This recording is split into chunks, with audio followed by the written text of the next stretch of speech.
And joining us now, the plaintiff's co-counsel in this lawsuit over President Trump's use of the Alien Enemies Act, Skye Perryman. She's the president and CEO of Democracy Forward. Skye, thank you so much for joining us. The White House Thanks for having me. The White House is saying it did not ignore the court's order here. They claim the deportation planes were already in international airspace when that order went out. What say you?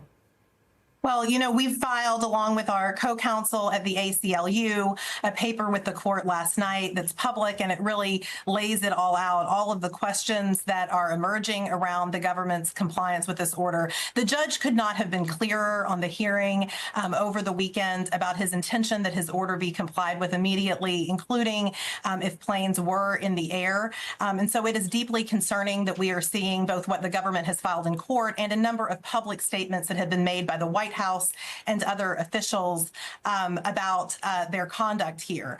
I think that it's important for all Americans to understand this is a crucial moment. This is not normal. It is not normal for a president to invoke wartime powers in the middle of a time when the United States has not been invaded and is not at war. The Alien Enemies Act is responsible for some of the darkest days in the United States history, including the internment of Japanese Americans and other people in the United States, for which Congress, the courts, and presidents have apologized for. To invoke this act in an unprecedented fashion is not only unlawful, it is deeply harmful, and it threatens all people in this country.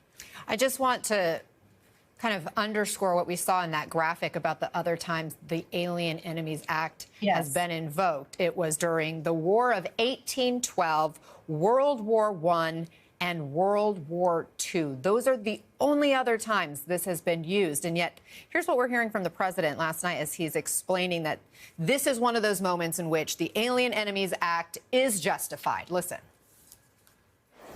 Other nations emptied their jails into the United States. That's an invasion. And these are criminals, many, many criminals. Murderers, drug dealers at the highest level, drug lords, people from mental institutions. That's an invasion. They invaded our country. So this isn't, in that sense, this is war. In many respects, it's more dangerous than war because, you know, in war, they have uniforms. You know who you're shooting at. You know who you're going after. He uses the word invasion an awful lot. Says this is war. What's your response to his argument? Well, it is completely baseless, and it's also important that everyone in America understand that because the president is seeking to deport people without any process at all, we have no reason to trust any representations that are being made that the people that have been deported are gang members. We have no reason to trust anything that that is being said because this is an effort to end run process. Obviously, the president and authorities in this country have numerous authorities where they can conduct immigration enforcement operations, but it's not a wartime authority that has no basis for being invoked in this moment. And this is really just another example of a lawless and utter disregard for our values as a country and for the rights of all people in this country. Again, the Trump administration says these are all dangerous gang members. The Secretary of State said they're terrorists. What do you say to Americans who are looking at this and saying, good riddance, these people don't deserve to be in this country under any circumstances? Well, first of all, the government has not proven any of that.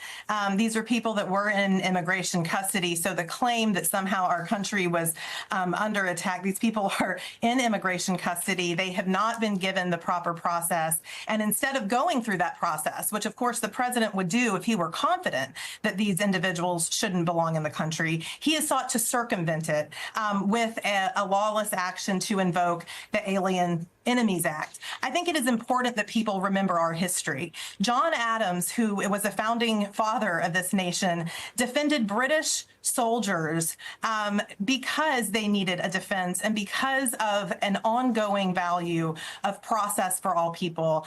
And I just want to say that this is really what the president is doing is a constitutional crisis, and it is one of the darker days in our nation's history.